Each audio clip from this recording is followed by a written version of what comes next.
दोस्तों, human papilloma virus HPV infection जो private part में आजकल बहुत ज़्यादा देखने को मिल रहा है, और जो सबसे ज़्यादा मैंने महसूस किया है वो लोगों में अवेयरनेस नहीं है। उसमें उनकी गलती शायद नहीं है। पेशेंट जब डॉक्टर के पास जाता है, डॉक्टर उसको गाइड करता है, डॉक्टर उसको समझाता है, डॉक्टर को नॉलेज होनी चाहिए। जब डॉक्टर को नॉलेज होगा तो डॉक्टर एक्सप्लेन करता है पेशेंट को कि ये इन्फेक्शन है, इसका इस तरह से ट्रीटमेंट करना चाहिए, इस तरह से उसको रिमूव करें, इस तरह से आपका बॉडी से धीरे धीरे वायरस जाए और जो जरूरी टेस्ट होते हैं वो कराया जाए, वो रिपोर्ट देखी जाए। तो ऐसे ही मेरे पास पेशेंट ही सामने बैठी हैं, यंग हैं, काफ़ी मैरिड हैं, और इनको इन्फेक्शन हुए करीब 4 महीने बताया आपने ना, 3.5 महीने बोल रहे हो।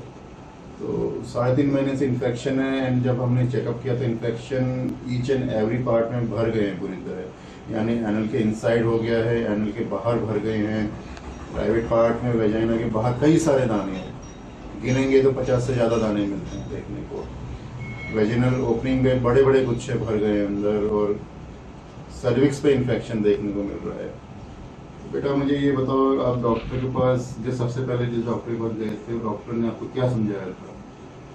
कुछ समझाया नहीं, मुझे दवाई दे दी।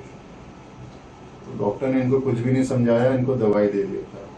क्या दवाइयाँ यही हैं जो बेटा आपने मुझे पिक दिखाई है? हाँ, एक ये वाली क्रीम दी थी, ये छोटी वाली। कौन सी वाली? ये छोटी सिप्लाडिन। नीचे नीचे। ये हाँ ये। ओके। जब ये डॉक्टर के पास जाती हैं तो ये सरफास क्रीम है जो बेसिकली एंटी फंगल क्रीम होता है, खास खुजली में लगाया जाता है। तो एचपीवी वायरस इन्फेक्शन में डॉक्टर पहले इनको ये वाली क्रीम देता है लगाने के लिए। बेटा दैन उसके बाद क्या होता है? डॉक्टर जब इसका आपसे रिजल्ट कुछ मिला इसे लगाने से? नहीं मिला रिजल्ट। दैन उसके बाद डॉक्टर फिर क्या बताता है?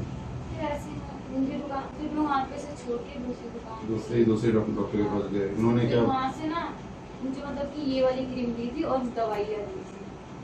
ओके, ये लीजोल वेजिनल जेल है, क्लोट्रीमेजोल। ये अगेन ये भी एंटी फंगल होता है।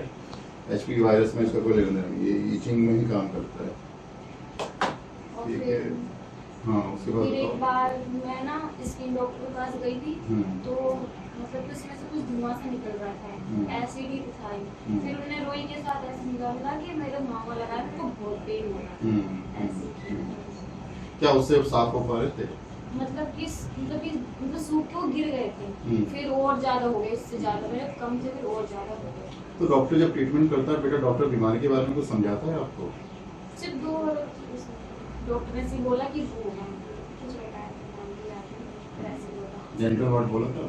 नहीं, ये सब कुछ नहीं बोला, बस ऐसे बोलिए मुझसे हो रही है। तो ये स्किन डॉक्टर के पास गई थी, स्किन डॉक्टर ने बोला कि ये मुझसे हो रहे हैं, और काइंड ऑफ कुछ एसिड इन्होंने इनको लगाया था। तो एसिड लगाने से शायद इनको थोड़े बहुत रिजल्ट मिले होंगे, मुझसे कुछ झड़े थे, बट अगेन ग्रो हुए, दोबारा उसमें ग्रो हुए ना। किसी भी डॉक्टर ने कोई टेस्ट नहीं कराया? फिर सिर्फ एक डॉक्टर ने खून टेस्ट करवाने के लिए। खून टेस्ट? क्या रिपोर्ट मुझे दिखाया था तुमने? हाँ, इसमें अच्छा, ओके। सो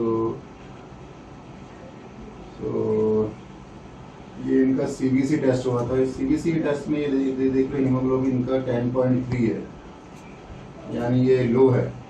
10.3 हीमोग्लोबिन लो है। जब हीमोग्लोबिन आपका लो होता है तो वायरस काफ़ी ज़्यादा एक्टिव होता है। ये लो हीमोग्लोबिन पेशेंट में रिकरेंट के चांसेस ज़्यादा होते हैं। उनको आईवी वगैरह चढ़ा दिया, कमजोरी बोल के आईवी चढ़ाया था। चलो ठीक है, इसमें कोई इशू नहीं।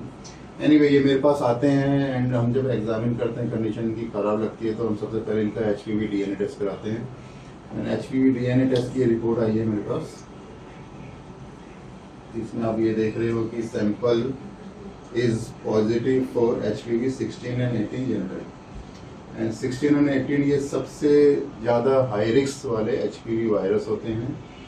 ये 16 तो स्पेशली सर्विक्स पे बहुत तगड़ा इन्फेक्शन करता है। ये कैंसर बनाने वाले जो वायरस होते हैं, ह्यूमन पेपिलोमा, जो सर्वाइकल कैंसर करते हैं, वो 16 एंड 18 ही होते हैं, एंड वही इनका डिटेक्ट हुआ है। ठीक है।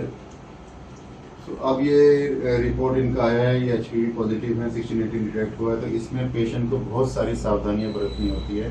पहला प्रोसीजर तो यही होता है कि रिमूवल करें, आउटसाइड स्किन पे रिमूवल लेजर से सबसे बेस्ट होता है, उसको बर्न करके निकालना होता है। इनसाइड इन्फेक्शन एनल के अंदर हो या वेजाइना के अंदर हो, उसको फ्रीजिंग थेरेपी सबसे बेस्ट ट्रीटमेंट होता है।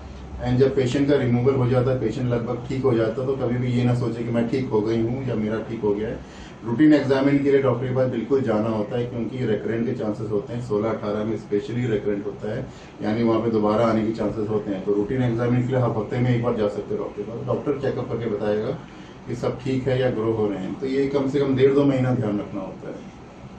अगर आपको 1.5-2 महीने में इन्फेक्शन नहीं दिखाई दे रहा, तो काफ़ी हद तक चांसेस होते हैं कि वो ग्रो नहीं करेगा। तो ये इस डिजीज़ में नॉलेज की बहुत ज़रूरत होती है। अगर पेशेंट को डॉक्टर नॉलेज नहीं देगा, पेशेंट अपना ध्यान नहीं रख पाएगा, वो बेवकूफ़ियाँ करता है। ठीक है, इसमें सेक्सुअल एक्टिविटी भी स्टॉप करनी होती है, फिजिकल रिलेशन भी स्टॉप करना होता है। तो आप एक दूसरे का इन्फेक्शन और फैला देंगे। मेरा थैंक यू, आप ये सब बोलने पे राजी हुए। अच्छा, एक मजेदार लाइन आपने बताई थी मुझे, वो किसी ने क्या सजेस्ट किया था आपको? मेरी एक फ्रेंड है ना, उसने कहा था कि मुझे भी हो गया था, तो नोच के उसे हटा के उसमें हल्दी और नमक है। तो इन्होंने इनके सहेली इनको गाइड किया था कि मस्से को ऐसे नोच के निकालो, उसमें नमक हल्दी लगा दो। तो ठीक है, हो सकता है उनको रिलीफ मिला हो, बस नोचना नहीं चाहिए होता। नोचने से ब्लीडिंग होती है, ब्लीडिंग होती है और हाई रिस्क में बढ़ते हैं। ठीक है, मे भी लो रिस्क वाले पेशेंट के लिए, पर ये बेवकूफ़ी होते हैं। नोचना नहीं चाहिए, उसको बर्न करना चाहिए, चाहे एसिड से करो या लेजर से करो। तो कोई भी ऐसी लड़की है, जो भी कोई भी फीमेल पेशेंट है जिनको इन्फेक्शन है, तो कोशिश करें आप एक्सपीरियंस डॉक्टर जो इसके इलाज करते हैं उनसे संपर्क करें। आप आ नहीं सकते हो तो ऑनलाइन संपर्क कर सकते हो, आप फोटो भेज सकते हैं डॉक्टर को। डॉक्टर कम से कम आपको ये तो बताएगा ये इन्फेक्शन है, इसमें ये टेस्ट पहले कराइए। ठीक है, और जो भी बेस्ट होता है वो डॉक्टर सजेस्ट करता है। बट कई केसेस में देखा जाता है कि आपको घर बैठे तो आप नहीं ठीक हो सकते हैं, आपको डॉक्टर के पास जाना ही होगा। ठीक है, और स्पेशली अगर हाई रिस्क वायरस आता है तो डॉक्टर के पास जाके ही इलाज कराना होता है। Thank you.